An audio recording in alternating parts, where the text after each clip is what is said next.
Menjëherë të nesërmen pas publikimit të rezultateve përfundimtare, dy kandidatët për kryeministër nga radhët e LDK-s dhe PDK-s kishin zhvilluar një takim. Sipas burimeve mediatike, Bedri Hamza dhe Lumir Abdigjiku janë dakord të dielën.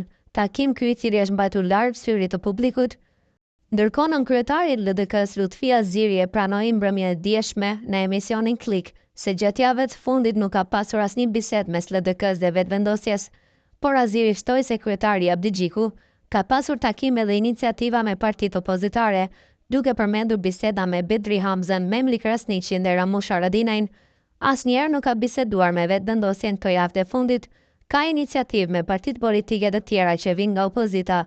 Ajo iniciativë ka shkaktuar takime me Hamzën, Memli Krasniqin e Ramush Haradinajin, tha Aziri. Analistët politik kanë komentuar për gazetën Bota Sot arsyet e mundshme të këtij takimi gjërsa konsiderojnë zhvillimin normal të demokratik. Analistin e gjatë Aziri thotë se është normale që liderët të takohen pas një procesi zgjedhor për të parë dhe diskutuar pozicionet e tyre pas rezultateve zgjedhore.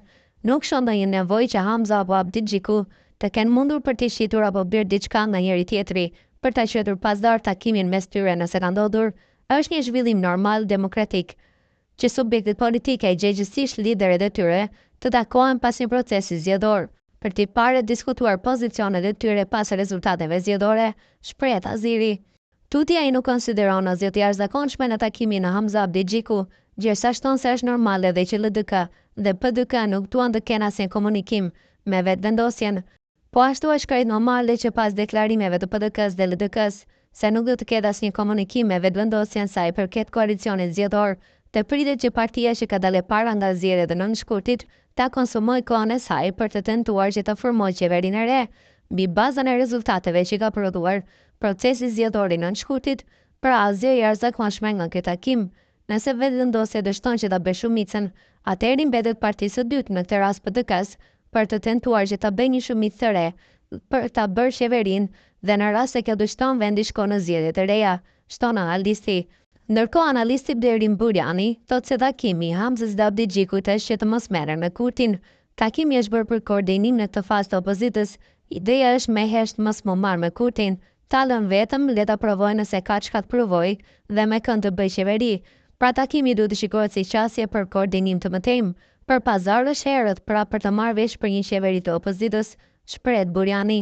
Ai konsideron se dëshira e Hamzës për të dështuar Kurti dhe të bëhet vetë kryeministër varet shumë nga LDK-ja. Mirë po sipas tij LDK-s nuk i konvenon të hyjë në qeveri me PDK-n. Kjo dëshirë e Hamzës për të dështuar Kurti dhe të bëhet ai vetë kryeministër apo jo varet nga LDK. Siç dihet, LDK më shumë arsye ka që mos të hyjë në qeveri, me askënd se sa të hyjë. Nëse shkohet në zgjedhje sërish më së voni pas një viti, LDK mund të humbë më shumë se PDK, prandaj duhet të jenë strateg për veprim. Nëse do ta përkrahet LDK Hamzën si kryeministër, pritet të shihet. Mendoj se LDK-s nuk i konvenon të hyjë në qeveri me PDK-n, më mirë të shkohet në zgjedhje të jashtëzakonshme ka tetori, por kjo zgjedhje e LDK-s se çfarë do të bëjë nuk besoj se i konvenon, shton analisti.